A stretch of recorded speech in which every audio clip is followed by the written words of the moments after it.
4 final exams with 13 weeks of content for each of my 4 subjects. So that's 104 hours of lecture materials, and then all the tutorial sheets, labs, and past papers on top of that. And I was looking at all of this for the first time, 1 week before my final exams. Let's go! Okay, maybe I wasn't that extreme. I actually went to the first lecture for each of those subjects, so instead of starting from week 1, I was starting from week 2. So I only had 12 weeks of lecture material for each of these 4 subjects. But nevertheless, cramming was still something I absolutely employed last semester. Contrary to what people might think, with all this cramming, I didn't fail. In fact, I would say I did quite well. So why does it actually work? Is it because diamonds are made under pressure? Hey guys, my name's Shane, and in today's video, firstly I'll explain why I cram, and then in the second part of the video, I'll explain how I cram so that it actually is an effective studying strategy. So firstly, why did I cram? Basically, it comes down to my motivation behind studying. Pretty much nearly all of the content that you learn in the classroom, whether at high school or in university, you won't ever be using again in the future. Even for a specific degree like engineering, 90% of what you learn in the engineering degree, even if you become an engineer later on,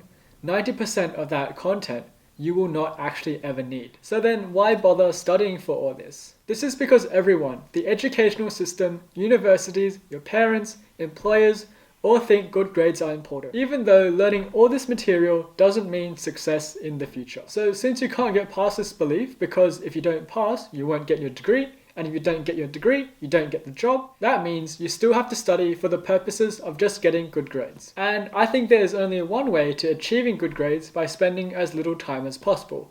And that answer is cramming. Don't get me wrong, there are a lot of other studying techniques out there like active recall and spaced repetition, but these, although effective, take up a lot more time than if you were to just spend your time cramming for an exam very close to when the exams actually were. This is because with methods such as spaced repetition or active recall, it requires you to revisit a concept or topic many times over during the semester, whereas with cramming, you only need to visit it once. So as I said in the intro, for the first 13 weeks of the semester, I pretty much didn't do anything except for assignments, and therefore I didn't need to spend any time learning the content during those first 13 weeks because I could learn them for the first time just before my exams during study vacation week. My reasoning was, and still is, why learn something only to forget it, and then you're going to have to learn it again?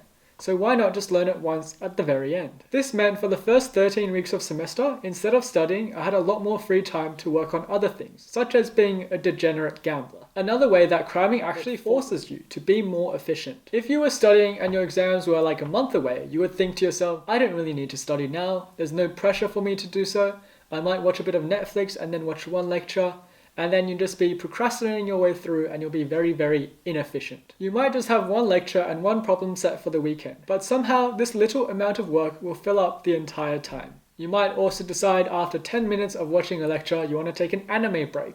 Then you find yourself watching and binging an anime all the way until you realize you did nothing productive for the day anyways. However, with cramming, you will be under a lot of stress and pressure, because you know whether you pass or fail will be determined by your actions in the next 24 hours or so before your exam. And this will just absolutely drive you to be more focused and efficient. For me, consistently during the few days leading up to exams, I was able to blitz through 6 to 8 weeks of content in one day. I was consciously taking a lot less breaks, especially when it came to watching videos and relaxing, and I was pretty much watching lectures back to back, doing past paper sets one after the other, and doing problem sets, checking solutions, and watching feedback many times over, which overall definitely made me more methodical and efficient in my studies. Now, you might be losing a little bit in your depth of understanding, but don't worry, that doesn't impact your exams too much. And you'll definitely still remember most of the material you do need to know for the next week or so. So now, on to how to cram effectively. This is very important, as leaving things last minute can be very dangerous,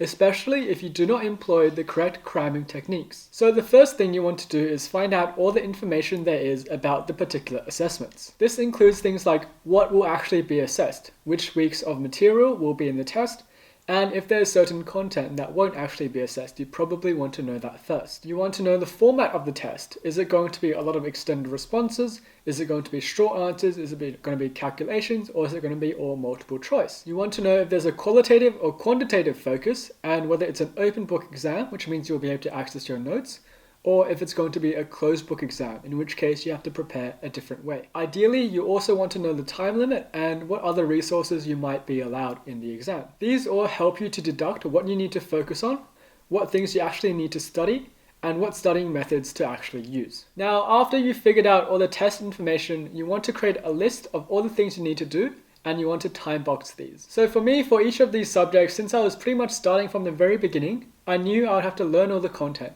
which meant reading through all the lecture slides, and if there was a particular part I didn't understand, then I would go and watch the actual lecture for that particular section. This way I can learn it faster and save a little bit of time. Then I need to do the tutorial questions for each single week to consolidate my learning, and also because I expected similar questions to pop up in the final exam because they were the same format. I also needed to review the code for my first 3 assignments on the different modules and read through the discussion forums to see if there were any important things I might have missed. I will also go through and attempt 3 past papers for each subject and review the solutions for them. Once this is all done, you want to time box these. For example, I will set myself to finish lectures 1 to 5 for finance, go through tutorial sheets 1 to 4 on day 1 of revision, and read info on the discussion forum to learn more about what's in the exam.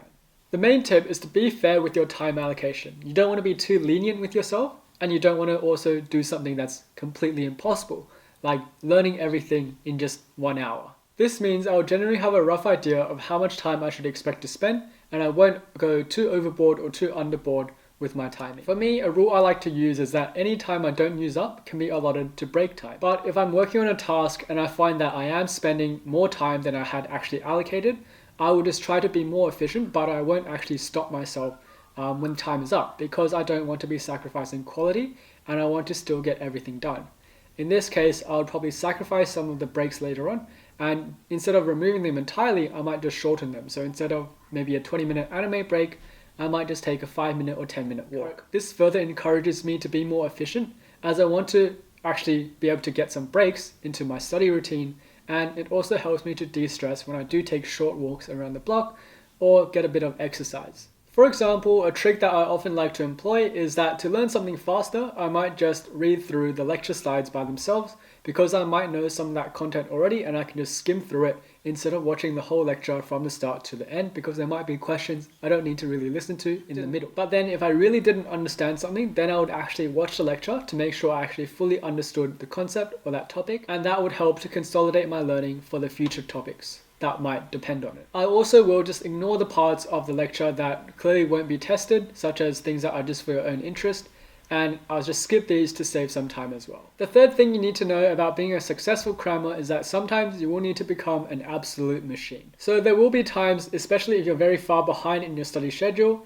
and even if you are very, very tired, there won't be time for you to take a TV break or anime break, or even go on social media unless you are asking questions. You will need to be able to discipline yourself and only take toilet breaks, short exercise breaks, and just to get a bit of fresh air and water occasionally. One thing that I like to do that helps me to drive my focus and concentration to the absolute maximum for extended periods of time is to use noise cancelling headphones to block out any noise that can possibly distract me from the outside. This gets me fully focused and in the zone, and I've made a video about my headphones which you can check out up here. The most important thing here is all about discipline. You have to grind through all the work you have to get done with absolute discipline. You need to remember what is at stake here. It's about whether you pass or fail, and if you fail, you need to repeat the whole subject a year later, and that's going to delay everything by a year. That's going to prevent your graduation. That might cost you a scholarship and any future employment you have. But you also have to make sure you don't panic and you work through everything with methodically and logically. And make sure you work through with discipline to get through all the tasks you need to get done until the very end. At some points you might be thinking, I've already studied for 4 hours now, surely it's time for me to take a break. But you can only take a break if you had time boxed it and finished it within that 4-hour period. It can be very, very easy to just give up, but you need to have the discipline to maintain this cramming method until the very end, until you've finished everything. The fourth thing is to manage your time and adapt your study plan where required. For example, you might have spent too much time learning the content in detail and now you've lost time to work on the past papers and tutorial sheets. In this case, you will need to replan and reassess your time boxes and maybe cut off a few things that you feel add the least value to your final studying routine. This can sometimes mean not doing all the questions and maybe just doing every second question. It might involve, instead of writing down your answers, just reading through and thinking about the solutions instead. And sometimes you might need to sacrifice things entirely, like not spending any time at all reviewing your assignments, and also not doing the required readings that the lecture set out for you, because it's highly unlikely they'll actually be tested.